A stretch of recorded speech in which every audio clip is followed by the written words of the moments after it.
எல்லாருக்கும் வணக்கம். நம்ம பாண்டியன் ஸ்டோர் சீரியலில் முத்துவேல், சக்திவேல், பழனிவேல் 3 பேருக்கும் இந்த சொத்து பிரச்சனை ரொம்ப பெருசாக வெடிக்க ஆரம்பிச்சிருச்சு. அண்ணே, சொத்து பிரச்சனையில் வக்கீல் வந்ததுக்கப்புறம் பேசலாமா இல்லை இப்பயே பேசிட்டு அப்புறம் வக்கீலை வர சொல்லலாமான்னு எனக்கு தெரிலண்ணே. என்ன பேசணும் உனக்கு? அண்ணே, இந்த வீட்டை பழனிக்கு கொடுக்கறதுல என் மனசு ஒப்பலை. இந்த வீட்டு பழனிக்கு அம்மா காலத்துக்கு அப்புறம் தானே கொடுக்கலான்னு சொல்லியிருக்கேன். அம்மா காலத்துக்கு அப்புறமோ இப்பையோ எப்பயோ, ஆனால் இந்த வீடு பழனிக்கு கொடுக்கறதுல என் மனசு ஒப்பவே இல்லைண்ணே. உனக்கு தோட்டத்தை தான் எழுதி வைக்க போகிறேன். தோட்டத்து வீடு உனக்கு தான் வரப்போகுது. அப்புறம் என்ன, தோட்டத்து வீடு இந்த வீடு ஒன்றாண்ணே. அந்த வீடு இந்த வீட்டில் 1/4 பங்கு வருமா? இந்த வீடு முக்கியமாக பார்த்தோம்னா இந்த வீடு குமரனுக்கு தானே கொடுக்கணும். அது எப்படா அப்படின்னு முத்துவேலும் சக்திவேலும் பேசிக்கிட்டு இருக்கும்போதே இன்னொரு பக்கம் சுகன்யா, இந்த வீடு இவர் கொடுக்கறதுல உங்களுக்கு என்னங்க அவ்வளோ கஷ்டம்?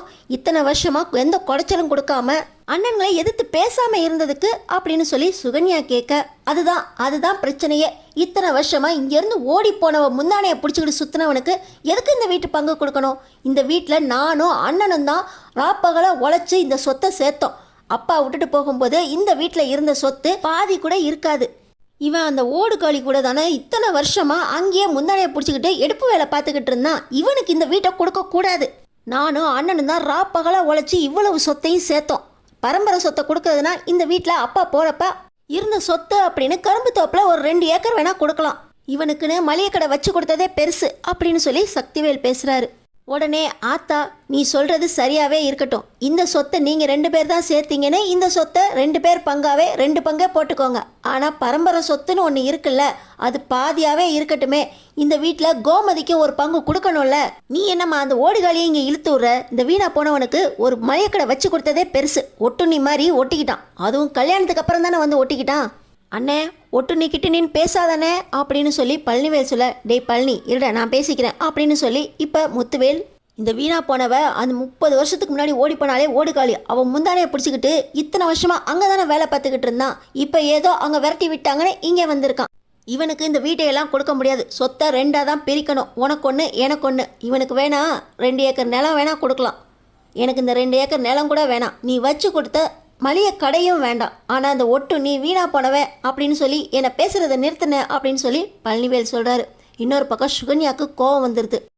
இவர் உங்கள் கூட பிறந்தவர் தானே, இவருக்கு சொத்தில் பங்கு கொடுக்கறதுல உங்களுக்கு என்னங்க கஷ்டம் அப்படின்னு சொல்லி இன்னொரு பக்கம் சுகன்யா கேட்க, எனக்கு எந்த சொத்துமே வேண்டாம், எனக்கு மளிகை கடையும் வேண்டாம், என்னை யாரோ மாதிரி பேசாதீங்கன்னு அப்படின்னு சொல்லி பழனிவேல் ஒரு பக்கம் சொல்ல, நீ யாரோ தாண்டா, இந்த குடும்பத்துக்கு நீ யாரோ தான் அப்படின்னு சக்திவேல் பேச பார்த்தீங்கன்னா மனசு உடஞ்சி போகிறாரு பழனிவேல். இந்த வீட்டில் எனக்கு சொத்தும் வேண்டாம் ஒன்றும் வேண்டான்னு சொல்லியும் என்னை யாரோ தான் சொல்லிட்டீங்களே, கூட பிறந்த தம்பியாக கூட என்னை பார்க்கலையே, நான் இனிமேல் இந்த வீட்டில் இருக்க மாட்டேன் அப்படின்னு சொல்லி பழனிவேல் கிளம்ப போகிறாரு. ஆனால் பழனிவேல் சொன்னதில் சுகன்யாவுக்கு மனசு ஏற்கவே இல்லை. சொத்தும் வேண்டாம் மளிகை கடையும் வேண்டாம், என்னை இந்த வீட்டில் யாரோ ஒருத்தராக பார்க்குறீங்கள, நான் இந்த வீட்டை விட்டு போகிறேன் அப்படின்னு சொல்லி பழனிவேல் அங்கேருந்து வேகமாக கிளம்ப, அந்த நேரத்தில் சுகன்யா, இருங்க கொஞ்சம் இங்கே பேசிக்கிட்டு இருக்கோம்ல, இங்கேருந்து பங்கை வாங்காமல் நான் வரமாட்டேன் அப்படின்னு சுகன்யா சொல்கிறாங்க. இந்த வீட்டில் என்னை யாரோ ஒருத்தர் மாதிரி பார்க்குறாங்க. இனி நான் இந்த வீட்டில் இருந்தால் எனக்கு மரியாதையே இல்லை. நான் போகிறேன், என் கூட வரியா இல்லையா அப்படின்னு சொல்லி பழனிவேல் கோவப்பட, சுகன்யாவும் கையை பிடிச்சிட்டு, வாங்க இப்போ நம்ம எங்கே தான் போகிறது அப்படின்னு சொல்லி கண்ணை கசக்கிக்கிட்டே வர, வெளியே பார்த்தீங்கன்னா இந்த வீட்டில் என்ன இவ்வளோ சத்தமாக இருக்குது அப்படின்னு கதிர் நிற்கிறாரு. அது ஒன்றும் இல்லைடா மாப்பிள்ள அப்படின்னு சொல்லி இங்கே பழனிவேல் கண்ணை கலங்க, மாமா முதல்ல நீங்கள் உள்ளே வாங்க, உள்ளே வந்து பேசிக்கலாம், எதாக இருந்தாலும் அங்கே வச்சு பேசிக்கலாம் வாங்க அப்படின்னு சொல்லி கையை பிடிச்சி பழனிவேலையும் சுகன்யாவையும் உள்ளே கூட்டு போகிறாரு. என்ன சித்தப்பா கண்ணை கலங்கிட்டே வர மாதிரி இருக்கு அப்படின்னு சொல்லி ராஜி ஒரு பக்கம், என்னடாச்சு ஏண்டா 2 பேரும் ஒன்றா வந்திருக்கீங்க அப்படின்னு கோமதி ஒரு பக்கம் பதறி போய் இருக்க, அது அக்கா அப்படின்னு சொல்லி பழனிவேல் சும்மா இருக்கும்போது சுகன்யா பார்த்தீங்கன்னா அந்த சக்திவேல் அண்ணன் எங்களை ரொம்ப பேசிட்டாரு, இவரை யாரோ ஒருத்தர் மாதிரி சொல்லி இந்த வீட்டில் உனக்கு பங்கு கிடையாது, இந்த சொத்துலையும் பங்கு கிடையாது அப்படின்னு வேலை வெட்டி இல்லாதவன், அக்கா பின்னாடியே முந்தானையை பிடிச்சிட்டு போனவன், அங்கே தானே இருந்த, அங்கேயே ஒட்டுண்ணி மாதிரி இருந்தா அப்படின்னு ரொம்ப பேசிட்டாரு. அதனால் கோவப்பட்டு என்னை யாரோ ஒருத்தர் மாதிரி பார்க்குற இந்த வீட்டில் நான் இருக்க மாட்டேன் அப்படின்னு இவர் கோச்சிட்டு வந்துட்டாரு அப்படின்னு சுகன்யா சொல்கிறாங்க. என்னடா சொல்கிற, சொத்தில் உனக்கு பங்கு இல்லைன்னு சொல்லிட்டாங்களா, அதை சொல்கிறதுக்கு அவங்களுக்கு என்னடா உரிமை இருக்குது அப்படின்னு சொல்லி கோமதி பேசிக்கிட்டு இருக்கும்போது பாண்டியன் சாப்பிட வந்திருக்காரு. என்ன ஆச்சு மறுபடியும் இவன் நான் அங்கே சத்தம் போட்டேன் இங்கே வந்து சொல்லிட்டானா, என்ன கூடவே சுகன்யா வந்திருக்கு, என்னம்மா பிரச்சனை அப்படின்னு சொல்லி பாண்டியன் கேட்குறாரு. அது ஒன்றும் இல்லை அண்ணன். அங்கே சக்திவேல் அண்ணன் எங்களுக்கு யாருக்கும் சொத்தில் பங்கே இல்லை, சொத்தை ரெண்டாக தான் பிரிக்கணும், பிரித்து நீயும் நானும் தான் வச்சுக்கணும், இந்த சொத்தை ராப்பகலாக இருந்து உழைச்சது நீயும் நானும் தான் அப்படின்னு சொல்லி எங்களை வீட்டை விட்டு விரட்டி விட்டாங்க அப்படின்னு சொல்ல. எங்களை வீட்டை விட்டு அவங்களாம் போக சொல்லலை, நாங்கள் தான் வந்துட்டோம். நான் சின்ன வயசுலேருந்து எதுவுமே வேலை செய்யலைல்ல, அக்கா பின்னாடியே தான் சுற்றிக்கிட்டு இருந்தேன். அதனால் எனக்கு எந்த பங்கும் கொடுக்கக்கூடாது அப்படின்னு சக்திவேல் என்னை சொல்லிடுச்சு அப்படின்னு இங்கே பார்த்தீங்கன்னா பழனிவேல் சொல்ல. அந்த சொத்து போனால் போயிட்டு போகுதுடா, நீ தாண்டா இந்த குடும்பத்தோட சொத்தை, எங்களோட மூத்த பையனே நீ தாண்டா, உனக்காக நான் சேர்த்து வச்சுருக்கேன்டா, உனக்கு என்ன வேணும் சொல்லு, நான் செஞ்சு தரேன் அப்படின்னு சொல்ல. எங்களுக்கு ஒரு கடையை கூட கொடுக்காம அவங்க அமுச்சு விட்டுட்டாருங்கண்ணே அப்படின்னு சொல்லி சுகன்யா சொல்ல.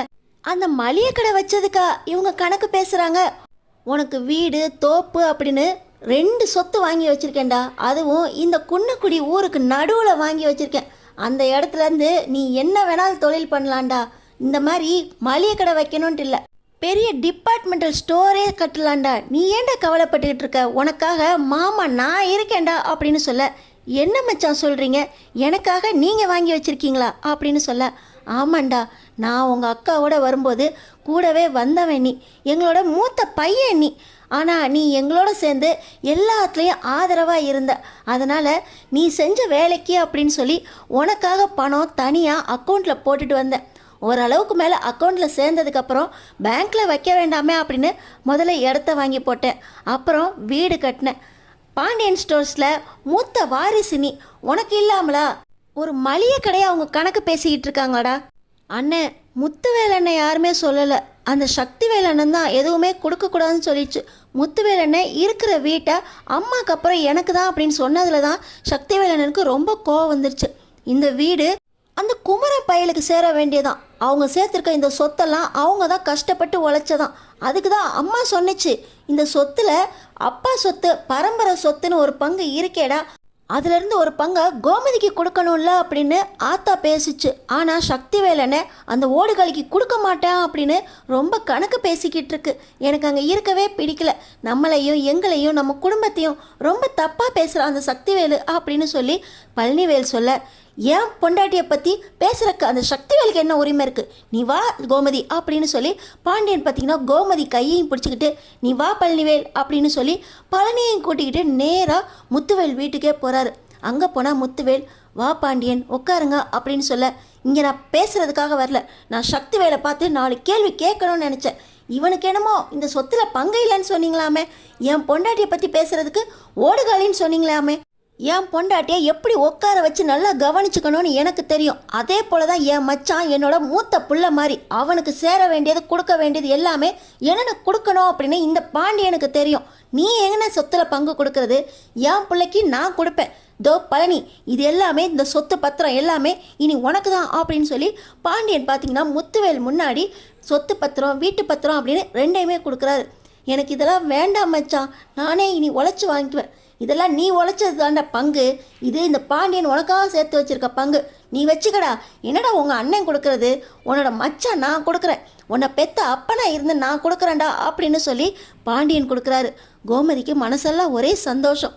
இன்னொரு பக்கம் முத்துவேல், அதெல்லாம் ஒன்றும் இல்லைங்க பாண்டியன், நான் அதெல்லாம் கண்டிப்பாக கொடுத்துருவேன் தான் சொன்னேன், சக்திவேலை கொஞ்சம் கோவக்காரன், அவனை கொஞ்சம் சமாதானப்படுத்தி அதெல்லாம் நான் கொடுத்துருவேன், உங்களுக்கு தெரியாதா அப்படின்னு சொல்லி முத்துவேல் சொல்ல. நீங்கள் செஞ்சிருவீங்க, ஆனால் உங்கள் தம்பி எதையுமே கோவமாக எடுத்தோம் கவுத்தோன்னு பேசுகிறாரு, இதில் அடுத்தவங்க மனசு எவ்வளோ சங்கடப்படன்னு கூட அவர் யோசிக்க மாட்டாரா? கூட பிறந்த தம்பியை கூட இப்படி தான் பேசுவாரா? சொத்துக்காக தங்கச்சியும் வேண்டாம் தம்பியும் வேண்டாம், அடுத்தாப்புல உங்களை தான் நடுத்தெருவில் நிற்க வைக்க போகிறாரு, ஜாக்கிரதையாக இருந்துக்கோங்க அப்படின்னு சொல்லி பழனிவேலை கையை பிடிச்சி கூட்டிகிட்டு போகிறாரு பாண்டியன். நம்ம பாண்டியன் ஸ்டோர் சீரியலில் அடுத்தடுத்து என்ன நடக்க போகுதுன்னு தெரிஞ்சுக்கிறதுக்கு நம்ம சேனலை சப்ஸ்கிரைப் பண்ணி தொடர்ந்து பாருங்கள்.